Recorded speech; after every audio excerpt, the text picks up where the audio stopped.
मकान तेजी से बनाने का निर्देश दिया है।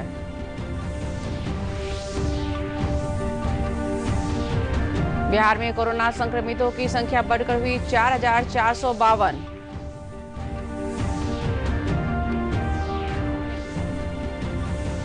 बिहार विधानसभा चुनाव को लेकर चुनाव आयोग जल्द ही सर्वदलीय बैठक बुलाने पर कर रहा है विचार।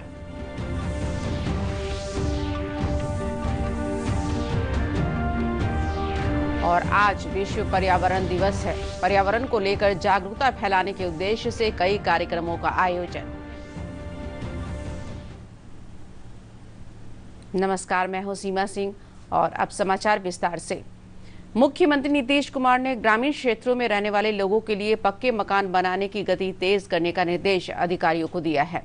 पटना में कोरोना संक्रमण की समीक्षा के दौरान मुख्यमंत्री ने राज्य में रोजगार से संबंधित विभिन्न योजनाओं की समीक्षा की। मुख्यमंत्री ने कहा कि जिन लोगों के पास घर बनाने के लिए जमीन नहीं है, उन्हें मुख्यमंत्री वास स्थल क्रय योजना से मदद पहुंचाई जाए। मुख्यमंत्री ने ग्रामीण इलाकों में बची हुई सड़कों को भी जल्द बनाने का निर्देश दिया। मुख्यमंत्री ने ग्रामीण क्षेत्रों में कोरोना संक्रमण से बचाव के लिए जागरूकता अभियान चलाने का भी निर्देश दिया। मुख्यमंत्री ने कहा कि कोरोना से घबराने की जरूरत नहीं, बल्कि इससे बचने के लिए सजग और सतर्क रहने की जरूरत है। बिहार में कोरोना मरीजों की संख्या बढ़कर 4,452 हो गई है। प्रदेश में कल 126 नए संक्रमितों की पहचान की गई। स्वास्थ्य सचिव लोकेश कुमार ने वीडियो कॉन्फ्रेंसिंग के माध्यम से बताया कि अब तक 2,179 कोरोना मरीज ठीक हुए हैं, जबकि इस बीमारी से अभी तक 29 लोगों की मौत हो गई है। एक मामला है बेगूसराय जिला से संबंधित, एक मामला है नवादा जिला से संबंधित। जो शिवहर और बेगूसराय जिला से संबंधित मामला है वो है आज की तिथि में मृत्यु हुई है, और दोनों मामलों में जो संबंधित व्यक्ति हैं वो अन्य गंभीर बीमारियों से भी ग्रस्त थे और उनकी अवस्था भी, उम्र भी ज्यादा थी।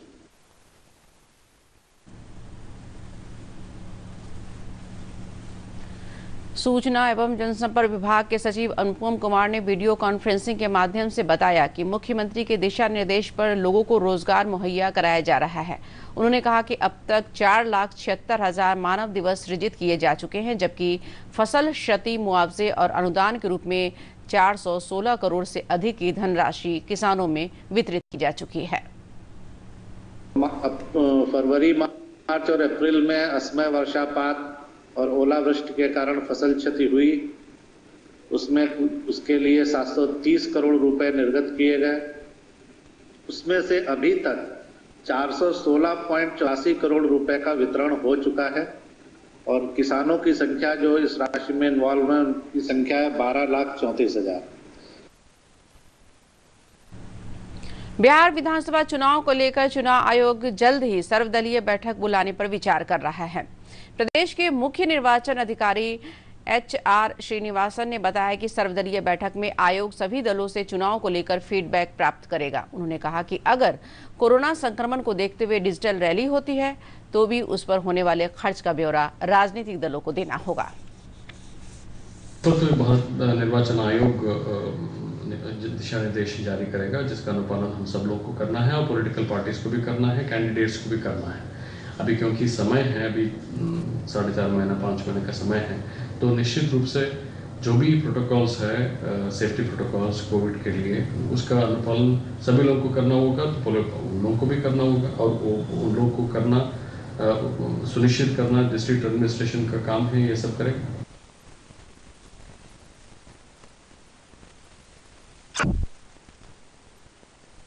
जनजाति की विभिन्न मांगों को लेकर वे जल्द ही राज्यपाल और मुख्यमंत्री को ज्ञापन सौंपेंगे।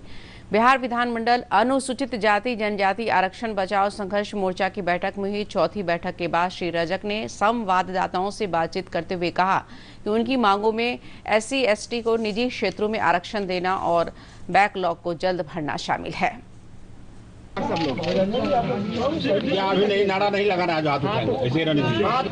सबसे बड़ी बात ये हुई है कि अब हम लोग इसको राष्ट्रीय स्तर पर ले जाएंगे।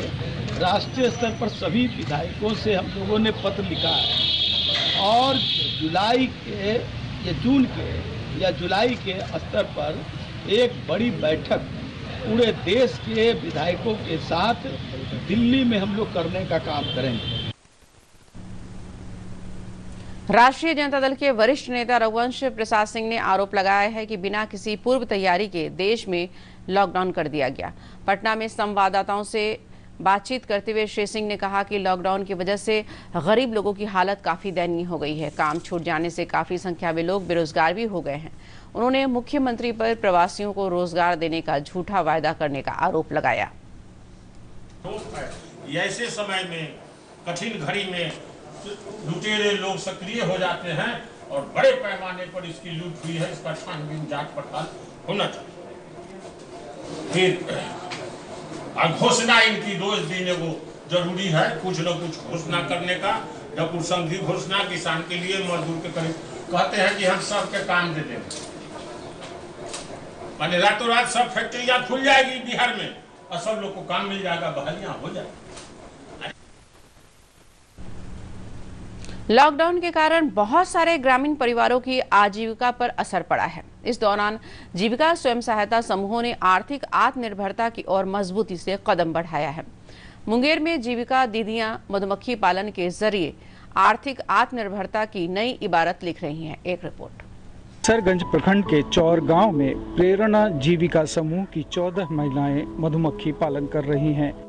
ये बताती हैं कि ये लोग प्रतिमाह 200 किलो शहद बाजार में बेचती हैं। इससे इन्हें काफ़ी फायदा पहुंच रहा है। समूह की अध्यक्ष प्रमिला देवी कहती हैं कि अगर प्रधानमंत्री नरेंद्र मोदी द्वारा घोषित राहत पैकेज का लाभ मिले तो ये शहद निकालने का प्लांट लगा सकती हैं। प्रधानमंत्री जो पैकेज दिया है सर, वो लोग हम लोग को देगा तो फायदा होगा। और हम दीदी सब जो जुड़े हैं जीविका दीदी में, तो सब तो और बढ़िया बात ना है। पैसा आएगा सर तो बुद्धि खुलता रहेगा ना। कुछ प्लांट करेंगे, कुछ मधुमक्खी का और भी आगे बढ़ावेंगे। शहद निकालने के काम में जीविका दीदियों की मदद करने वाले किसान बताते हैं कि ये दीदियां मधुमक्खी का शहद बेचकर आत्मनिर्भर बन रही हैं। निकट भविष्य में जीविका दीदी को तो बहुत फायदे होने वाले हैं। मधु उत्पादन से भी प्रधानमंत्री जी का ये है कि जो मधु उत्पादन करते हैं ये महिला लोग भी बोलती है कि नहीं, हम लोग प्रधानमंत्री को बहुत धन्यवाद देते हैं। उद्यान विभाग के सहायक निदेशक राधेश्याम बिहारी ने कहा कि उद्यान विभाग अनुदान पर किसानों को बक्से उपलब्ध करा रहा है। उन्होंने कहा कि लॉकडाउन के कारण शहद की बिक्री में कुछ कमी आई थी, लेकिन अब स्थिति सामान्य हो गई है। कोरोना के वजह से लॉकडाउन में थोड़ा उसके बिक्री के कम हो पाई है। उनका जो है मधु जो है घर में पड़ा हुआ है और अब जो है व्यापारी जो है आ रहे हैं, जिनको जो है वो लोग बेच करके अपना अधिक से अधिक आमदनी करेंगे। मधुमक्खी पालन एक ऐसा व्यवसाय है जिसे ग्रामीण और किसान घर बैठे ही कर सकते हैं। इन जीविका दीदियों ने शहद की बिक्री से अच्छी आमदनी करके एक मिसाल कायम की है। मुंगेर से प्रशांत कुमार सिंह की रिपोर्ट, दूरदर्शन समाचार, पटना। इस समाचार बुलेटिन का सजीव प्रसारण यूट्यूब चैनल पर भी किया जा रहा है। इसे आप अपने मोबाइल पर भी देख सकते हैं। इसके लिए लॉग ऑन कीजिए YouTube बिहार DD न्यूज़। इसके अलावा आप हमारे Twitter handle @DD news Bihar पर भी नवीनतम समाचार देख सकते हैं। आज विश्व पर्यावरण दिवस है। पर्यावरण के संरक्षण को लेकर आम लोगों के बीच जागरूकता फैलाने के उद्देश्य से प्रदेश भर में कई कार्यक्रम किए जा रहे हैं। पटना में भी आज वेबिनार के माध्यम से कोरोना मानवता को प्रकृति का संदेश विषय पर एक सेमिनार का आयोजन किया गया है। इस सेमिनार को मुख्यमंत्री नीतीश कुमार, उप मुख्यमंत्री सुशील कुमार मोदी सहित कई अन्य लोग भी संबोधित करेंगे। क्वारंटाइन सेंटर में रह रहे लोगों को आत्मनिर्भर बनाने के प्रयास शुरू कर दिए गए हैं। इसके तहत गया जिले के बाराचट्टी प्रखंड स्थित कस्तूरबा गांधी बालिका विद्यालय में बने क्वारंटाइन सेंटर में महिलाओं को मशरूम की खेती का प्रशिक्षण दिया जा रहा है। क्वारंटाइन सेंटर की पूजा कुमारी और कंचन अनिल मौर्य ने बताया कि प्रशिक्षण के दौरान उन्हें हर प्रकार की सुविधाएं प्राप्त हो रही हैं। उन्होंने कहा कि अगर अपने घर में ही काम मिल जाए तो रोजी रोटी के लिए उन्हें दूसरे राज्यों में जाने की जरूरत नहीं होगी। जरा किट में सारा कुछ दिया जा रहा है सर, नहाने से लेकर मतलब पहनने तक का खाना पीना सारा कुछ अवेलेबल है सर। यहाँ मशरूम का है सर। मशरूम बता रहे हैं कि कैसे उपजाया जाता है, कैसे किया जाता है। तो हम लोगों ने बोले जैसे सर हम लोग को जब यही सुविधा मिल जा रहा है तो हम लोग क्यों बाहर जाएंगे। मशरूम का जैसे सब लोगों ने ट्रेनिंग दे रहे हैं, बता रहे हैं, तो अगर उसमें हम लोग सक्सेस हो जाएंगे, नहीं तो ऐसे सिलाई विलाई सब आता है तो उसमें भी कुछ मिलेगा सुविधा, जैसे सब लोग बोल रहे हैं, तो हम लोग को हेल्प मिलेगा तो हम लोग उसमें भी करके हम लोग डेवलप कर सकते हैं। प्रखंड विकास पदाधिकारी पंकज कुमार ने बताया कि महिलाओं को जीविका से जोड़ने का भी प्रयास किया जा रहा है। जो हमारे विशेषज्ञ हैं जैसे मशरूम के हैं, तो उनके द्वारा हम लोग ट्रेनिंग करवा रहे हैं सभी जगह पे, या फिर एग्रीकल्चर से जुड़े हुए लोग हमारे कर्मी हैं, एग्रीकल्चर कृषि से हैं, उनके द्वारा प्रशिक्षण दिया जा रहा है। और महिलाओं को हम लोग कोशिश करने के अधिक से अधिक महिलाएं जीविका से जुड़े हैं। और अभी हम लोग ये क्वारंटीन सेंटर पर जहाँ पे हम लोग खड़े हैं, यहाँ पे जीविका का टीम भी आई हुई है और हम लोग प्रशिक्षण दे रहे हैं लोग। लॉकडाउन के दौरान अनेक लोगों के रोजगार चले गए, वहीं अनेक लोगों के व्यवसाय पर असर पड़ा। केंद्र और राज्य सरकार लोगों को उनके कौशल के अनुसार रोजगार देने का प्रयास कर रही है। राज्य के ग्रामीण क्षेत्रों में अनेक ऐसी संस्थाएं हैं जिन्हें अगर मदद दी जाए तो उनमें अतिरिक्त रोजगार देने की क्षमता पैदा की जा सकती है। पेश है नवादा से ये रिपोर्ट। मेरा नाम गीता देवी है, मैं सेखो देवरा के रहने वाली हूँ। पहले मैं गांव में मजदूरी करती थी, अब 12 साल से हम इस चरखा चला रही हूँ। जब से ये चरखा खुला है आश्रम में, तब से मैं चरखा चला रही हूँ। सेखो देवरा की गीता देवी मेहनत मजदूरी करके अपना और अपने परिवार का पेट पालती थी। सेखो देवरा आश्रम से ट्रेनिंग के बाद वो कताई का काम कर रही हैं। हालांकि आश्रम भी आर्थिक तंगहाली का शिकार है, जिसके कारण उन्हें पूरे साल काम नहीं मिल पाता। ये अकेली ऐसी नहीं है, इस आश्रम से नवादा समेत 4 जिलों के करीब 1200 लोग जुड़े हैं। नवादा जिला मुख्यालय से लगभग 55 किलोमीटर दूर 2 टोलों सेखो और देवरा को मिलाकर सेखो देवरा गांव का गठन हुआ। यहीं पर यह सर्वोदय आश्रम है, जिसकी स्थापना 1952 में लोकनायक जयप्रकाश नारायण ने की थी। अपनी स्थापना से अब तक इस आश्रम ने हजारों लोगों को अपनी आजीविका जुटाने में मदद की है। जहानाबाद के अयूब अंसारी कहते हैं कि पूंजी के मामले में संस्था कमजोर है, सरकार से मदद मिले तो बड़े पैमाने पर लोगों को रोजगार मिल सकता है। थोड़ा कमजोर पड़ता है, अगर हमारा संस्था को कुछ प्रोत्साहन मिले, सरकार की तरफ से मदद मिले तो ये और भी ट्रेनिंग दिला करके बड़े पैमाने पर गरीबों को रोजगार दे सकता है। आश्रम में कृषि विज्ञान केंद्र के जरिए कई तरह की ट्रेनिंग दी जाती है। कृषि वैज्ञानिक कल्पना सिन्हा कहती हैं कि आश्रम से ट्रेनिंग लेकर श्रमिक आत्मनिर्भर हो सकते हैं। जैसे सिलाई कटाई का है, वर्मी कंपोस्ट का है, मशरूम उत्पादन का है, आपको हस्तकला का है, फल परिरक्षण का है, जो हमारा कहते हैं कि खाद्य परिरक्षण का है, तो खाद्य प्रसंस्करण का यहाँ भी प्रशिक्षण दिया जाता है। इन सब चीज़ों को करके युवा अपना रोजगार प्राप्त कर सकते हैं। इस आश्रम में कताई बुनाई, सिलाई, बकरी पालन और गौ पालन जैसे कई कार्यक्रम चलाए जा रहे थे, जिससे 10,000 से अधिक लोग लाभान्वित हो रहे थे।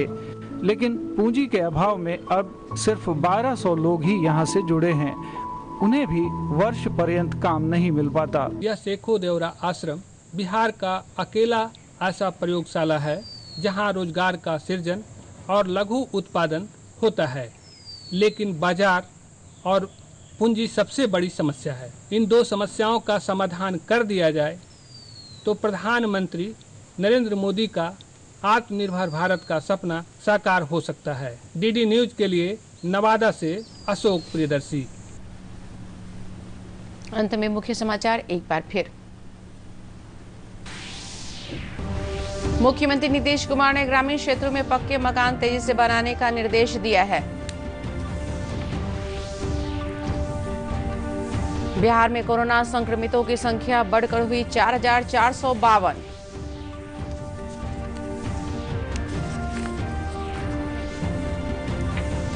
बिहार विधानसभा चुनाव को लेकर चुनाव आयोग जल्द ही सर्वदलीय बैठक बुलाने पर कर रहा है विचार।